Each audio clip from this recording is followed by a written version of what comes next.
أرشد بن عبد الله والمتقدمين في هذه القرية أن أولياء هذه البلد أنه يعلي درجات في الجنة ويكثر من مثوباتهم ويضاعف حسناتهم ويحفظنا بجاههم وينفعنا بهم ويعيد علينا من بركاتهم وأسرارهم وأنوارهم وعلومهم ونفحاتهم في الدين والدنيا والآخرة وإلى حضرة النبي سيدنا محمد صلى الله عليه وسلم الفاتحة. أعوذ بالله من الشيطان الرجيم. بسم الله الرحمن الرحيم. الحمد لله رب العالمين الرحمن الرحيم مالك يوم الدين إياك نعبد وإياك نستعين اهدنا الصراط المستقيم صراط الذين أنعمت عليهم غير المغضوب عليهم ولا الضالين.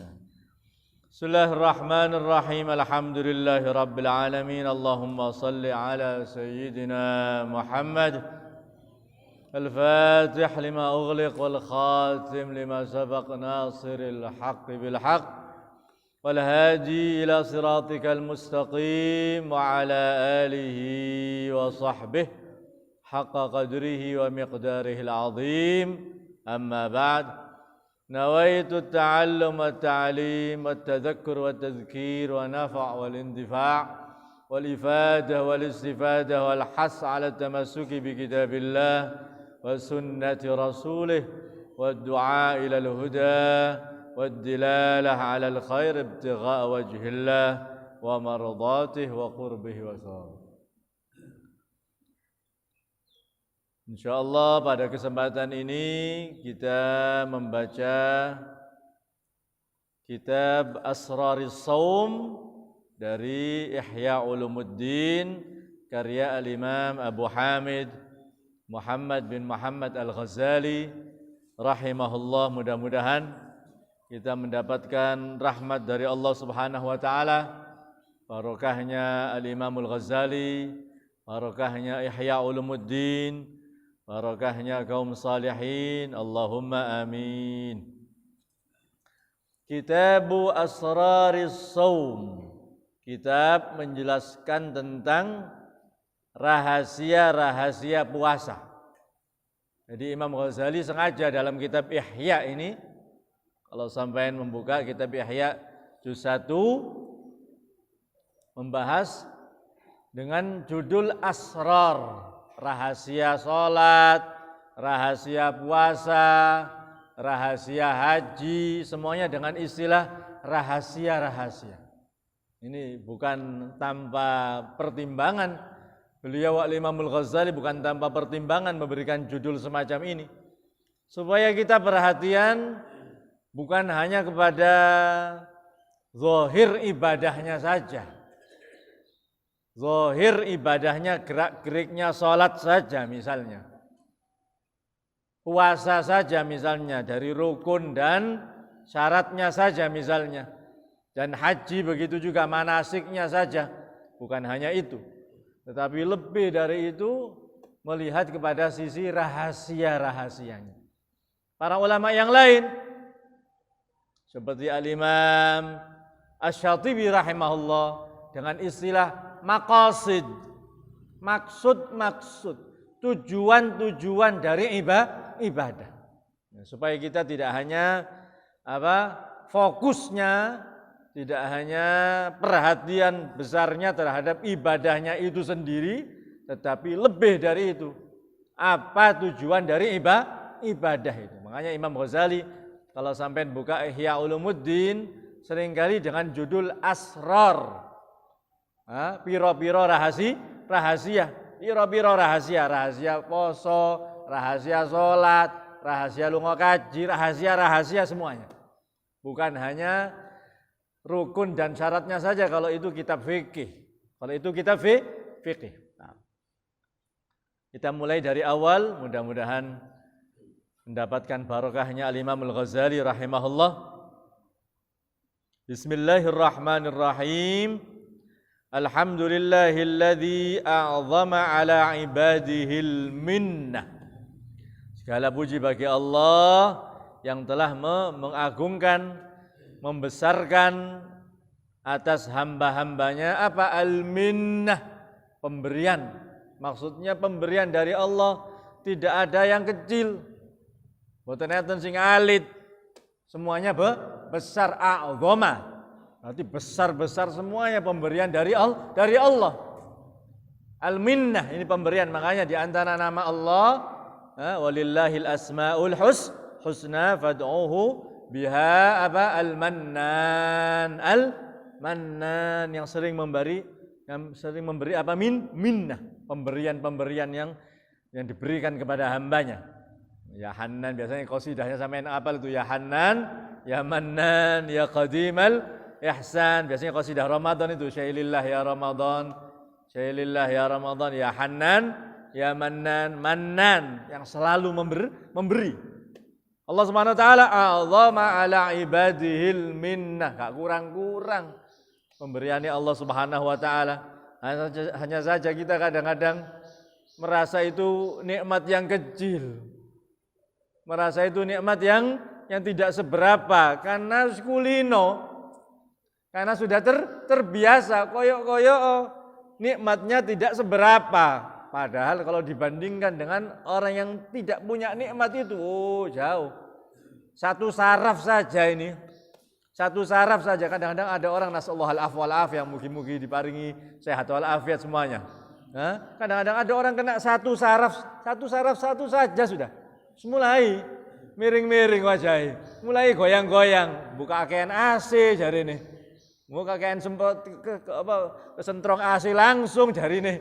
Wallahu alam sebabnya hilang saraf siji, wis mulai goyang-goyang, wis mulai miring-miring. Subhanallah, itu nikmat dari Allah. Dihilangkan sedikit indranya, indra penciuman, indra penglihatan, indra pendengaran, indra peraba, perasa, satu saja hilang, semari.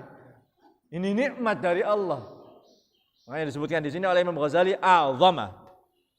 Bukan nikmat-nikmat biasa, semua nikmat dari Allah itu azimah, nikmatun azimah, semuanya besar-besar nikmat dari Allah. Hanya saja kita kadang-kadang kebiasaannya karena sudah terbiasa sepertinya nikmat yang tidak seberapa dari itu. Di antaranya apa? Di antara nikmat Allah, wujudnya nikmat Allah, gambarannya nikmat Allah. Dalam muqaddimahnya di sini oleh Imam Ghazali disinggung bima dafa'a anhum kaidas syaitani wa fannah. Di antara gambaran nikmat Allah menolak dari hambanya apa? Kaidas syaitan. Kaidas syaitan. Apa kaidas syaitan? Tipu daya setan. Makanya setan itu disebutkan dalam Al-Quran dengan istilah ghurur. Ghurur, ghainnya fathah. Kalau ghurur itu tipu dayanya, tipuannya.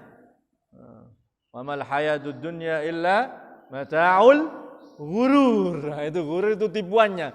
Kalau orang yang profesinya ghurur, yaitu setan. Ghurur yang selalu melakukan tipu daya kepada manusia. Tampilannya koyok, tampilannya seakan-akan perbuatan baik, dipoles sedemikian mungkin, padahal di belakangnya perbuatan yang tidak diridhoi oleh Allah Subhanahu wa taala. Makanya istilahnya Imam Ghazali di sini, kaidas syaitani wa fannah, tipuannya syaitan. Fannah juga sama, kerugian yang diberikan oleh setan. Kalau kita mengikuti omongannya setan, ya ini sudah. Na'udzubillah min dzalik. Wa radda amalahu wa khayyaba dhanna. Alhamdulillah. Allah Subhanahu wa taala di antara nikmatnya kepada hambanya, radda amalahu, mengembalikan apa yang diinginkan oleh setan. Wa khayyaba dhanna, membuat setan kecewa. Nah, setan mau menggoda kita, mokel. Gak sudah mokel kuat, gak tergoda, kecewa setannya. Khayyaba dhanna, kecewa lagi setannya. Kenapa? Karena selalu mendapatkan penolakan dari hamba Allah Subhanahu wa taala, khususnya al-mukhlasin. Bukan hanya mukhlasin yang pernah kita ceritakan, akan diceritakan oleh sebagian masyayikh. Ya, ada setan yang mau mengganggu orang di dalam masjid, ada dua orang ini ceritanya sudah masyhur, Masya Allah. Ada dua orang di dalam masjid, satunya tidur, satunya sholat. Satunya tidur, satunya sholat. Setan mau masuk, diperlihatkan ada orang yang minas sholihin, orang yang mengerti, gelak iki setan yang wujud menungso ta ya apa. Sampai ini kok mamang katanya mlebu masjid, kok mamang sampai ini. Kok ragu-ragu katanya mlebu masjid. Apa sampai takut, khawatir dengan yang sholat itulah? Bukan, salah. Saya bukan takut sama yang sholat. Saya takut sama yang tidur. Kenapa? Yang sholat, zahirnya sholat, hati ini nang konter, hati ini nang bedake, hati ini nang pasar, hati ini nang ngalor ngidul hati ini. Hati ini zahirnya sholat. Cuma yang tidur ini minas sholihin. Minas sholihin. Nafasnya saja saya takut. Setannya bukan orang yang sholat. Nah ini lihat. Bagaimana? Makanya tadi kita singgung. Judulnya Imam Ghazali dalam Ihya seringkali memakai istilah asror. Rahasia, piro-piro rahasia. Supaya kita tidak hanya urusan tampilannya saja. Makanya disinggung oleh Al-Imam Abdullah bin Alawi Al-Haddad rahimahullah. Kaitannya dengan ini insya Allah bisa disambungkan. Ada benang merahnya. Tentang masalah terawih sing cepet-cepetan nemen. Disinggung oleh Imam Haddad. Berarti zaman Imam Haddad mungkin sudah ada. Utawa mungkin beliau menyinggung yang akan datang. Mungkin saja zamannya beliau tidak ada seperti itu. Tetapi beliau menyinggung tentang apa yang akan terjadi. Mukasyafahnya seorang aulia. Dalam syair-syairnya Imam Haddad kadang-kadang seperti itu, Sahibur Ratib. Kono di zaman beliau boten enten, gambaran ini koyo ngono. Tapi ternyata terjadinya setelah beberapa tahun yang akan datang. Katanya Imam Haddad apa? Orang yang seperti itu dikatakan sholat ya tidak sholat, dikatakan tidak sholat juga tidak sholat. Ini sama-sama bahaya. Ketika kalau umpomo gak sholat, mesisan gak sholat, mesisan gak sholat terawih kata Imam Haddad. Ini tidak dikhawatirkan dalam hatinya ujub. Kadang-kadang penyakit ibadah apa? Ujub. Mari sholaweh, mari terawih, mari tadarus. Aku mari terawih, aku mari tadarus. Aku gak tahu absen terawih, gak tahu absen tadarus. Umpama kata Imam Haddad terjemahan bebasnya semacam ini. Umpama gak sholat sekalian, gak sholat terawih sekalian, tidak dikhawatirkan darinya ujub. Tapi ini dikatakan sholat, ya sholatnya koyok ngono. Kadang-kadang tumak ninanya tidak ada, rukuknya tumak ninanya tidak ada, sujudnya tumak ninanya tidak ada. Ini disinggung oleh Imam Haddad. Ini bukan terawih yang akan muncul dari terawih itu asror mangiku. Tidak akan ada asrornya ibadah kalau semacam itu. Jadi tampilan-tampilan itu. Tampilan-tampilan. Sami kali tiang ngaji, maos kitab. Berangkatnya, niatnya untuk wawasan tok. Saiki ini sering kita singgung. Ngajine gawe wawasan tok, gono niat amal ya siji. Lain dengan orang yang baca kitab, ngaji masih 5 menit. Meskipun 5 menit, tapi dia niat ngamalkan. Dia niat ngamalkan apa? Ada doa, ada amalan, ada ilmu. Niat ingin ngamalkan, buahnya lain. Inilah lain. Nah, ini kata Imam Ghazali rahimahullah. Idz ja'ala as-sawma hisnan li awliya'ih wa junnah. Karena Allah Subhanahu wa taala menjadikan puasa ini, tatkala Allah Subhanahu wa taala menjadikan puasa ini hisnan. Apa artinya hisnan? Benteng. Enten kitab Al-Hisnul Hasin niku. Al-Hisnul Hasin, kumpulan-kumpulan wirid. Antum sami Majmu' Syarif, napa? Al-Hisnul Hasin, benteng. Benteng. Puasa itu kata Imam Ghazali hisnan, benteng li auliya'ih, untuk para wali Allah Subhanahu wa taala, wa junnah pakai dhammah. Ini kita kasih ilmu bahasa. Kalau jinnah niku jin, minal jinnati wan nas. Kalau jannah niku swarga. Kalau junnah niku tameng. Bahasa Indonesianya perisai. Ini uniknya bahasa Arab. Nah, ini uniknya bahasa Arab. Tidak bisa sampai dapatkan melalui belajar di internet. Nah, ini harus melalui belajar kitab. Kadang-kadang di internet Google iso terjemahan loh saiki. Arek-arek mahasiswa saiki kadang-kadang gak iso terjemahan, translate Arab ono, tapi yang ngono translate ngawur. Translate Inggris ono. Kalau memang lulusan Google tok, lulusan internet tok. Nah, ini kalau melihat seperti ini, iki junnah ta, jinnah ta, jannah iki seje artinya. Junnah apa? Tameng. Kalau jannah swarga. Kalau jinnah jin, minal jinnati wan nas. Apa sing pas iki ya? Junnah tameng. Jenenge poso niku tameng seseorang perisai supaya tidak terganggu oleh godaan-godaan setan. Wa fataha lahum bihi abwabal jannah. Nah iki jime fathah. Kalau tadi junnah jime dom. Allah Subhanahu wa taala membukakan dengan puasa tersebut abwabal jannah, pintu-pintu surga Allah Subhanahu wa taala. Wa arrafahum, disebutkan dalam kitab yang lain ada surga khusus orang-orang yang ahli puasa, yaitu surga Ar-Rayyan. Surga Ar-Rayyan. Rayyan itu kalau diartikan secara bahasa yang memberikan menghilangkan dahaga. Yang menghilangkan dahaga. Surga Ar-Rayyan itu khusus ahli poso, bukan hanya puasa Ramadan saja. Bukan hanya puasa Ramadan, bahkan disebutkan dalam kitab Syarah Yaqutun Nafis, Al-Ustadz Muhammad bin Ahmad Syatiri rahimahullah, Al-Habib Muhammad bin Ahmad Syatiri menyebutkan dalam sejarah ketika dibukanya Konstantinopel, siapa itu? Muhammad Al-Fatih, si enam loh Muhammad Al-Fatih, durung petang puluh punjul. Gak sampai petang puluh umurnya kalau tidak salah, sampai membuka Konstantinopel. Bahkan para ulama menyebutkan ada hadis dari Rasulullah sallallahu alaihi wasallam itu klop dengan pribadinya Muhammad Al-Fatih. Disebutkan dalam satu riwayat, satuftahul Qastantiniyah, la tuftahu atau satuftahul Qastantiniyah.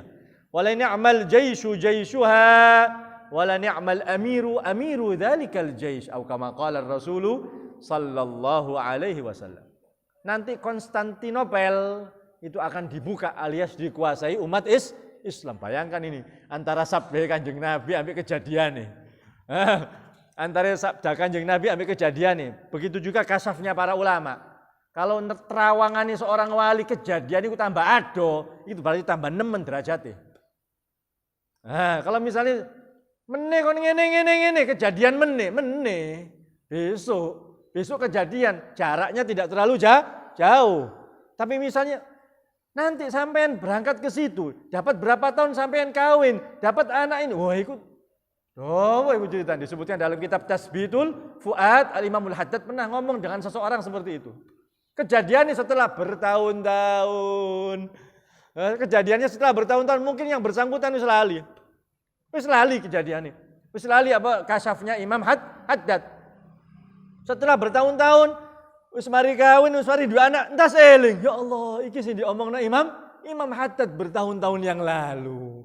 Ini makanya mukasafahnya seorang wali itu sama, dalilnya sama dengan mukjizatnya para nabi. Semuanya kembali kepada kudrahnya Allah. Sifat 20, sifat wajib Allah, kudrat iradat, kudrahnya Allah. Sebagaimana Allah sangat maha kuasa untuk memberikan keluar biasaan kepada para anbiya, Allah juga maha kuasa untuk memberikan keluar biasaan pada para auliya wassalihin.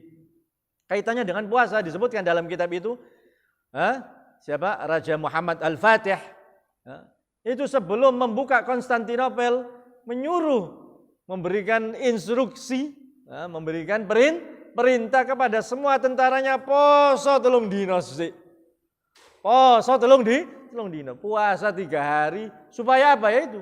Supaya betul-betul mempengaruhi rohaniyahnya. Biasanya sampai ada istilah jasmani rohani, ruhaniyahnya. Ruhaniyahnya betul-betul.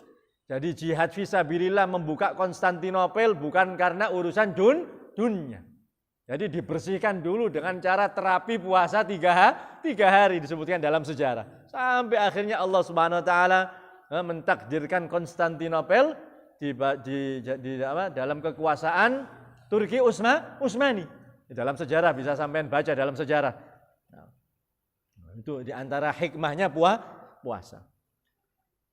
Wa arrafahum anna wasilata syaitan ila qulubihim asyahawatu al-mustakinnah.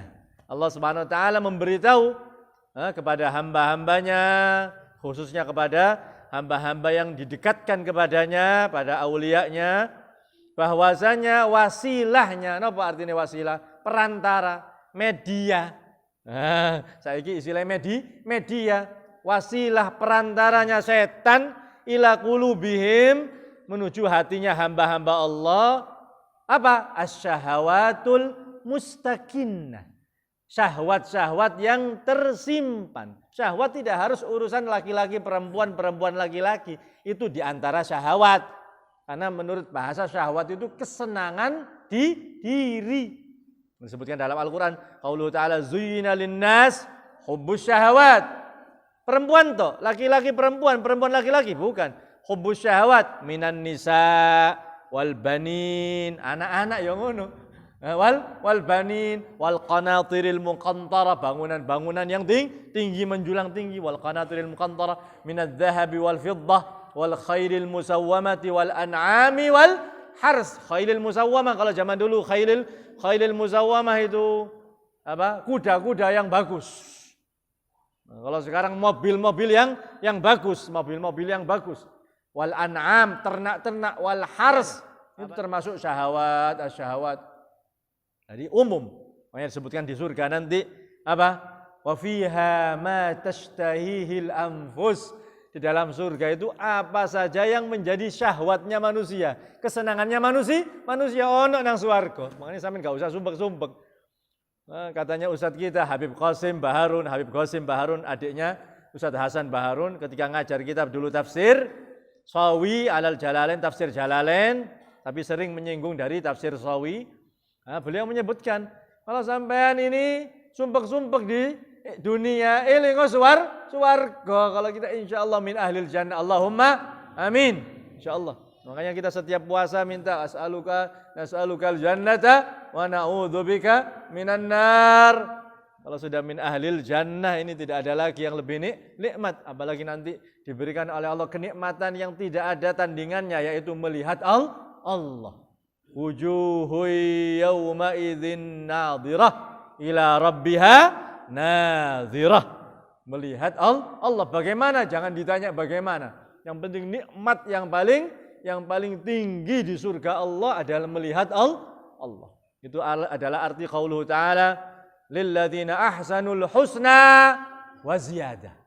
Bagi orang yang berbuat ihsan, kebaikan di dunia, apa al-husna? Apa artinya al-husna? Surga, jannah. Wa ziyadah, plus. Ana bonusnya meneh wa ziyadah, tambahan. Apa tambahan ini? Sebagian ahli tafsir menyebutkan ru'yatullah. Melihat Allah. Ru'yatullah. Melihat Allah. Kalau di dunia tidak ada yang dapat melihat Allah kecuali Kanjeng Nabi. Di saat Mi'raj. Nah, di saat Mi'raj. Apa disebutkan di Maulid Habsyi yang saya baca? Tashhadu dzatu lidzat. Tashhadu dzatu lidzat. Kanjeng Nabi melihat Allah Subhanahu wa taala di Mi'rajnya. Nabi Allah Musa tidak dapat melihat. Pingin diperlihatkan tidak dapat. Tidak diberikan izin. Nah, apa disebutkan dalam ayat Al-Quran? Apa disebutkan Ustaz Arif? Apa disebutkan dalam ayat Al-Quran?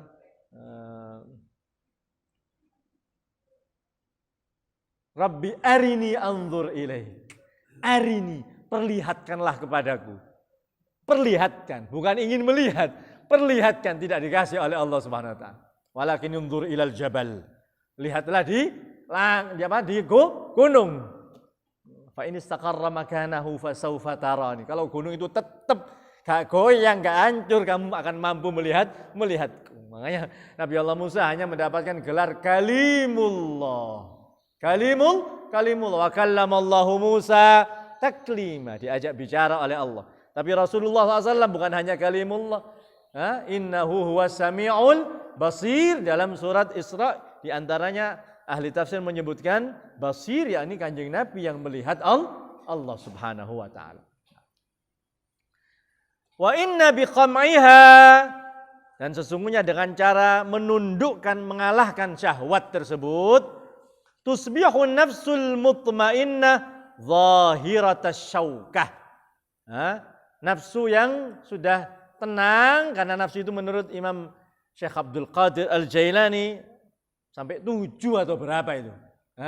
Sampai 7 yang namanya nafsu itu.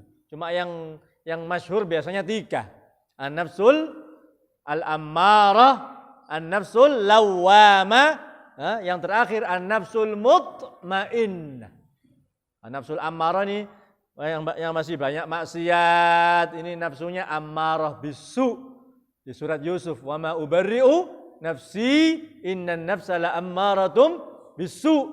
Nah, ada namanya nafsul lawwama, naik level yang lebih tinggi, derajatnya lebih dhukur meneh. An-nafsul lawwama. Apa artinya lawwama? Mencelanya. Setelah melakukan suatu perbuatan yang tidak baik, lopo kan ngelakuk nang ini, tobato, lopo ini, itu lawam.